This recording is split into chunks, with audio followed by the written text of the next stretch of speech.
قوم کیا چیز ہے، قوموں کی امامت کیا ہے، اس کو کیا سمجھیں یہ بیچارے درکت کے امام۔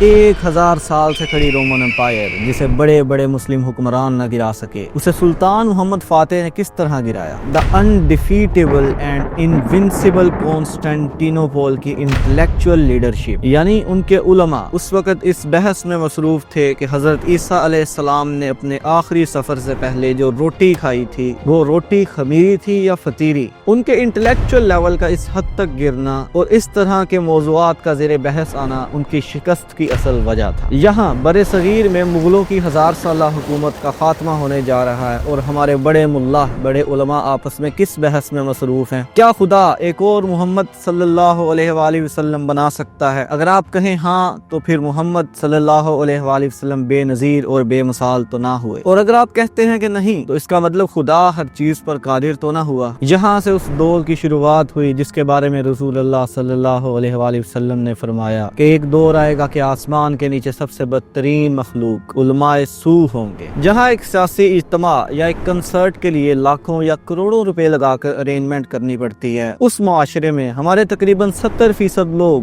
خود خوشبو لگا کر تیار ہو کر سال میں 55 دن ہر جمعے کے خطبے میں ان علماء کے آگے بیٹھتے ہیں، لیکن پھر بھی ہم اخلاقی اور سیاسی اور ریاستی امور میں کمزور کیوں ہیں؟ اگر اخلاقی امور کی بات کی جائے تو اخلاقیات کا جنازہ ہمارا تب نکلا جب فرقہ واریت کے نام پر ہمیں یہ دیکھنا پڑا۔ قادیانیت اور رفض کا جو مکسچر ہے یہ شخص، یہ جہنم کا جہنمی، اور لبادہ اہل سنت کا پہناوا ہوتا ہے اور حقیقت میں وہ رافضیت کے گندے لطفے ہوتے ہیں، جس کی بہت ساری مثالیں ہمارے سامنے موجود ہیں۔ اسحاق جھال والا مردود اسی قسم کے انسانوں میں سے تھا۔ اس کا من پلیت ہے، اس کے ماننے والے اس سے بڑے پلیت ہیں۔ دودھ پہ تھوکے گا، تیرے کردار پہ تھوکے گا، تیری سیرت پہ تھوکے گا، تیرے نسب العین پہ تھوکے گا، تیرے نظریے پہ تھوکے گا۔ حضرات اگر اپنی قدر جھوٹا ہے یا کذاب ہے یا مکار ہے یا دجال ہے۔ اگر سیاست کی بات کی جائے تو ہمارے علماء نے سیاست کو دین سے بالکل دور کر دیا اور منبر رسول صلی اللہ علیہ وآلہ وسلم کو ایک ایسی جگہ بنایا جہاں پر اس چیز کا فیصلہ ہوگا کہ رسول اللہ صلی اللہ علیہ وآلہ وسلم نور تھے یا بشر، آپ صلی اللہ علیہ وآلہ وسلم کا سایہ تھا یا نہیں۔ جس منبر رسول صلی اللہ علیہ وآلہ وسلم پر مسلمانوں کو درپیش سیاسی مسائل کو بیان کرنا تھا، وہاں پر انہوں نے مسائل کی بجائے فضائل کو بیان کرنا مناسب سمجھا۔ اقبال نے اس چیز کو یوں بیان کیا تھا، جدا ہو دین سیاست سے تو رہ جاتی ہے چنگیزی۔ اقبال کہتا ہے دین اور سیاست اگر جدا ہو جائیں تو جو چیز درمیان میں بچتی ہے اسے جمہوریت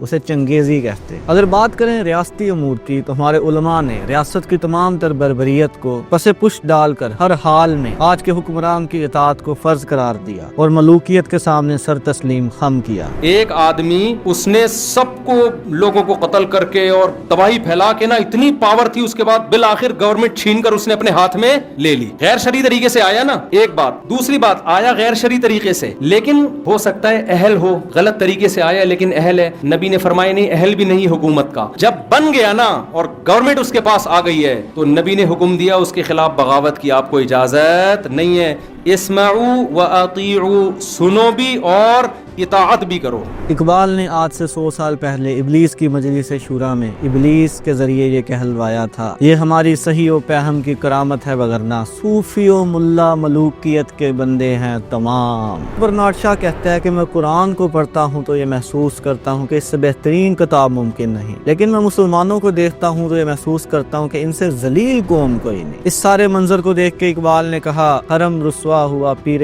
حرم کی کم نگاہی سے۔ اقبال آج کے مولوی کو مخاطب کرتے ہوئے کہتا ہے، تیری نماز میں باقی نہ جمال ہے نہ جلال، تیری اذان میں نہیں میری سحر کا پیغام۔ پھر اقبال سے جب پوچھا کہ اذان تو رب کی طرف بلاتی ہے تو اذان میں کیا خرابی ہے، تو اقبال نے آگے سے کہا، ملا کی اذان اور ہے مجاہد کی اذان اور۔ اللہ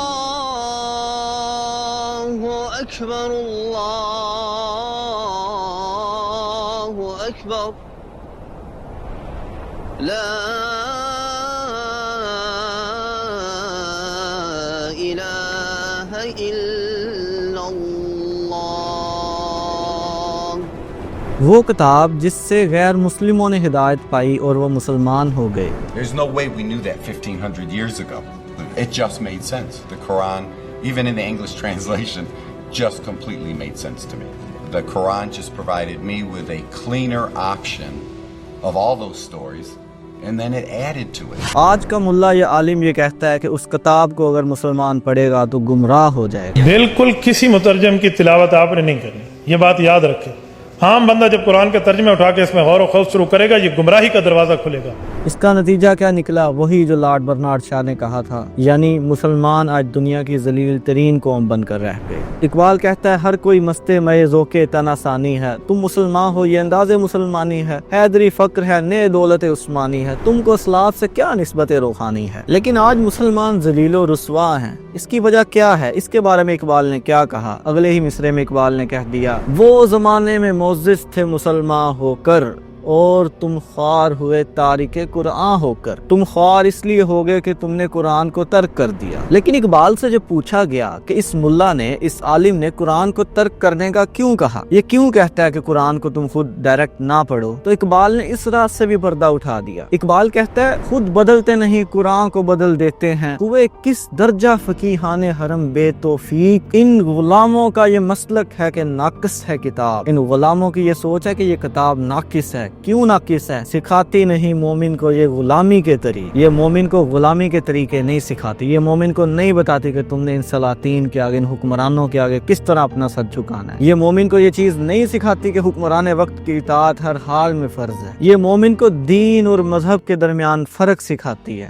یہ مومن کو سکھاتی ہے کہ زمین اللہ کی تو قانون بھی اللہ کا. یہ مومن میں وہ سپر نیچرل فورس خود ہی پیدا کرتی ہے، وہ خودی جسے ہم نے کھو دیا تو اقبال نے کہا نا، سریا نے آسمان سے زمین پر ہم کو دے مارا. یہ مومن کو سکھاتی ہے کہ گھوڑے دریاؤں میں کس طرح ڈالنے ہیں. جو اقبال نے کہا تھا نا، دشت تو دشت ہے دریا بھی نہ چھوڑے ہم نے، بحر ظلمات میں دوڑا دیے گھوڑے ہم نے. اس ساری تنقید کے بعد، ہمارے زوال کے ان تمام رازوں سے پردہ اٹھانے کے بعد، اقبال نے پیر حرم کو، اس ملا کو، ہمارے علماء کو ایک نصیحت کی. وہ نصیحت جس پر عمل کر کے شاید وہ کھویا ہوا ماضی، وہ شاندار ماضی دوبارہ واپس آ سکتا ہے. وہ امید جو اقبال نے اپنے شعروں میں ہمیں سنائی، نکل کر صحرا سے جس نے روما کی سلطنت کو الٹ دیا تھا، سنا ہے قدسیوں سے میں نے وہ شعر، پھر ہوشیار ہوگا. خلیل اللہ کے دریا میں ہوں گے پھر گوہر پیدا. یہ شاخ ہاشمی کرنے کو ہے پھر برگوبر پیدا. وہ گوہر خلیل اللہ کے دریا میں تبھی پیدا ہوں گے جب ہمارے انٹلیکچوئل لیڈرز، ہمارے علماء، وہ لوگ جن کے پاس یہ کتاب موجود ہے، وہ اقبال کی اس نصیحت کو اخلاص کے ساتھ سمجھنے کی کوشش کریں گے. اقبال کہتا ہے، اے پیر حرم رسم و رہے خان کا ہی چھوڑ، مقصود سمجھ میری نوائے سحری کا. وہ کہتا ہے پیر حرم، اے مذہبی رہنما، یہ خانقاہ میں ٹھہرا رہنا چھوڑ، مسجد کی چار دیواری سے باہر آ کر دنیا دیکھ. میری یہ ساری تنقید، میری ساری نوائے سحری کا مقصد سمجھ. اللہ رکھے تیرے جوانوں کو سلامت، اللہ تیرے ان گدی نشینوں کو، ان تمام طلباء کو، یہ جو تیرے تمام سلسلے ہیں، اللہ انہیں سلامت رکھے. دے ان کو سبق خود شکنی، خود نگری کا، انہیں خود کو جانچنے کا، خود کو توڑنے مروڑنے کا، خود کو دوبارہ سے فارم کرنے کا سبق سکھا. انہیں خود کو تراشنا سکھا. تو ان کو سکھا خارا شگافی کے طریقے. مغرب نے ان کو سکھایا فن شیشہ گری کا.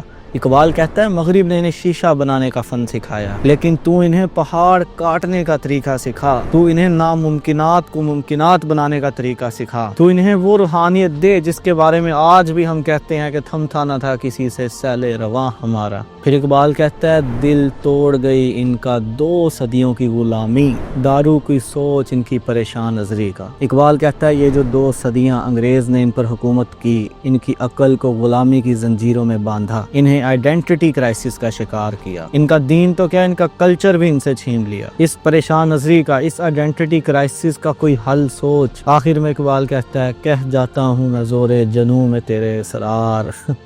اقبال کہتا ہے میں جذبے میں جوش میں تیرے اسرار، تیرے راز کھول بیٹھتا ہوں. میں وہ راز بتا دیتا ہوں جس کی وجہ سے ہم آج اس زوال کا شکار ہیں. مجھ کو بھی صلہ دے میری اشفتہ سری کا. میری اس نادانی کا صلہ مجھے بھی کوئی دے. میری اس نادانی کا صلہ کہ میں نے تجھے آئینہ دکھایا. ظاہر ہے اقبال کے نفس سے ہے لالے کی آگ تیز، تو ایسے غزل سرا کو چمن سے نکال دو. تو اس غزل سرا کو چمن سے نہ نکال، تو اس کو صلہ دے اس کی اشفتہ سری کا. جزاک اللہ.